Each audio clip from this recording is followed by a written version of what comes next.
Welcome back to my channel. दोस्तों कैसे हैं आप लोग। आज एक और बड़ा ही ज़बरदस्त बिजनेस आइडिया आप लोगों के लिए लेके आया हूं। आज का जो हमारा बिजनेस आइडिया है वो है इवेंट प्लानर या जिसे इवेंट ऑर्गेनाइज़र भी कहा जाता है। आप ये बिज़नेस किस तरह कर सकते हैं, क्या क्या चीज़ें इस बिज़नेस में आपको पता होनी चाहिए और इस बिज़नेस को आप बिना पैसे के यानी ज़ीरो इन्वेस्टमेंट के किस तरह शुरू कर सकते हैं। अब बात करते हैं कि ये बिज़नेस आपका कहाँ कहाँ यूज़ होता है, मतलब कहाँ कहाँ ये बिज़नेस आपको मिल सकता है। देखिए दोस्तों, बहुत से लोगों का यही मानना होता है कि वो वेडिंग प्लानर को ही इवेंट प्लानर समझ लेते हैं। इवेंट प्लानर के अंदर ही एक हिस्सा है वेडिंग प्लानिंग का, यानी कि और भी बहुत से ऐसे प्रोग्राम होते हैं जो आप वेडिंग के अलावा भी कर सकते हैं। मिसाल के तौर पे बर्थडे पार्टीज़ हैं और रीजनल जितने भी हमारे फंक्शंस होते हैं, इसके अंदर भी इन सारी चीज़ों की ज़रूरत होती है। इवेंट ऑर्गेनाइज होते हैं बाकायदा, चाहे वो मिलाद हो, दशहरा हो या कोई भी चीज़ हो ऐसी, तो वहाँ पर भी आपको ये बिज़नेस जो है वो मिलता है। इसके अलावा बहुत सारी ऑर्गेनाइजेशन ऐसी हैं, बैंक वगैरह ऐसे हैं जहाँ पर इवेंट होते रहते हैं, वो अपने इवेंट करवाते रहते हैं और जाहिर सी बात है वो इवेंट भी इवेंट प्लानर के थ्रू ही करवाए जाते हैं।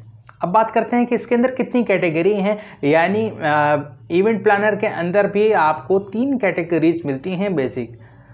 अब आप इन तीनों कैटेगरीज को एक साथ भी शुरू कर सकते हैं, किसी का कॉम्बो भी कर सकते हैं और आप इंडिविजुअल भी इसको शुरू कर सकते हैं। देखिए, पहली कैटेगरी आती है कैमरामैन, यानी जिसके अंदर आपकी फ़ोटोग्राफी आती है, आपकी वीडियोग्राफी आती है और इसमें एडिटिंग वगैरह आती है। ये सारा एक अलग डिपार्टमेंट है। दूसरे नंबर पर आता है रेंटल सर्विसेज, यानी कि आप जो है वो जितनी भी स्टेजेस लगते हैं, जितनी भी कुर्सियाँ होती हैं, सोफ़ा होता है और जितने भी सारी इक्विपमेंट होते हैं, ये सारे आते हैं रेंटल सर्विसेज में। तीसरे नंबर पे आता है आपका डेकोरेशन, यानी कि आपकी जितने भी यूँ समझ लीजिए कि आर्टिफिशियल फ्लावर होते हैं और मुख्तलिफ़ किस्म के डेकोरेशन होते हैं। इसके अलावा मेहंदी वेंदी के लिए शादियों में जो बास्केट वगैरह होती हैं, ये सारी चीज़ें जो है वो डेकोरेशन के सामान में आती हैं। आज जो हम बिज़नेस डिस्कस करने वाले हैं वो है इसके अंदर रेंटल सर्विस का बिज़नेस। देखिए दोस्तों, कोई भी बिज़नेस आप शुरू करें तो उसे सीखना ज़रूरी है। बिना सीखे अगर आप कोई बिज़नेस स्टार्ट करते हैं तो ये बिल्कुल ऐसा है कि आपने स्विमिंग सीखे बगैर समंदर में छलांग लगा दी। बेसिक मैं बता देता हूँ आपने क्या क्या चीज़ें वहाँ पर सीखनी होंगी। तो इसके अंदर आपने जो सीखना है वो टाइम मैनेजमेंट सीखनी है, क्योंकि टाइम बहुत इंपॉर्टेंट है। आपने सुना भी होगा टाइम इज़ मनी, तो आपने टाइम मैनेजमेंट सीखनी है। आपने वर्कर मैनेजमेंट सीखनी है, यानी कि आपने वर्कर को किस तरह काम कराना है, क्योंकि आप भी एक टीम लेके चल रहे हैं, तो उस टीम को आपने किस तरह रखना है, किस तरह काम कराना है। एक और चीज़ आपने सीखनी होगी यहाँ पर बजटिंग। ख़ास तौर पे आप किस तरह बजट बनाएंगे, एक जो रेट लिस्ट है उसको किस तरह बनाएंगे, एक प्रपोज़ल किस तरह बनाएंगे, ये चीज़ें आपने सीखनी हैं। और इसके अलावा आपने पब्लिक रिलेशनशिप देखनी है कि किस तरह आप पब्लिक को डील करते हैं। जितना आप अच्छा पब्लिक को डील करेंगे, जितना अच्छा आप रिस्पॉन्स देंगे, उतना ही कस्टमर के आगे आपकी वैल्यू जो है वो बढ़ेगी। अब बात करते हैं कि हम अर्निंग इसमें कितनी कर सकते हैं। देखिए दोस्तों, इसके अंदर आप 60 से 70 हज़ार की अर्निंग आराम से कर सकते हैं, वो भी सारे एक्सपेंसेस निकाल के। इसके अंदर जो प्रॉफिट मार्जिन होता है वो अप्रॉक्स 30% का प्रॉफिट मार्जिन होता है।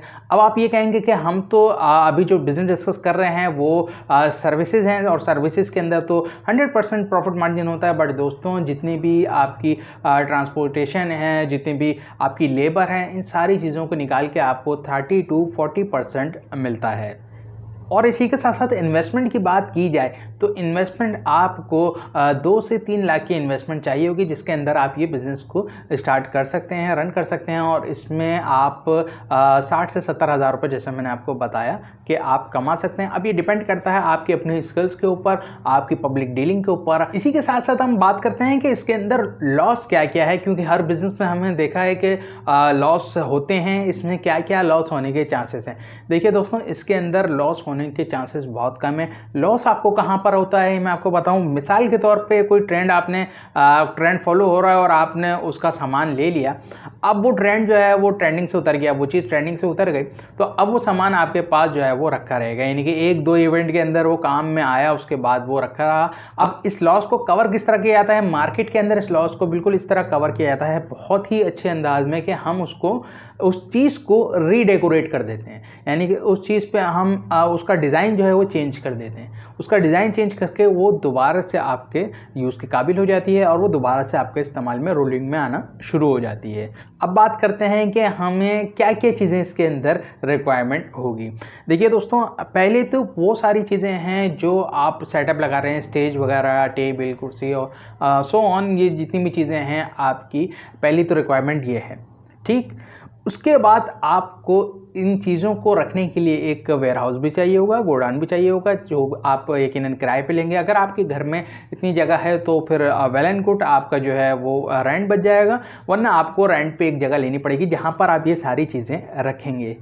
तीसरी चीज़ कि आप कहीं भी इवेंट करने जा रहे हैं तो आप ये सामान लेके जाएंगे, तो उसके लिए ट्रांसपोर्ट चाहिए होगी आपको। ट्रांसपोर्ट के लिए भी आपको गाड़ी चाहिए होगी, आप रेंट पे भी ले जा सकते हैं, डजेंट मैटर, जैसा भी आपको सहूलत लगे, तो आपको ट्रांसपोर्ट चाहिए होगी।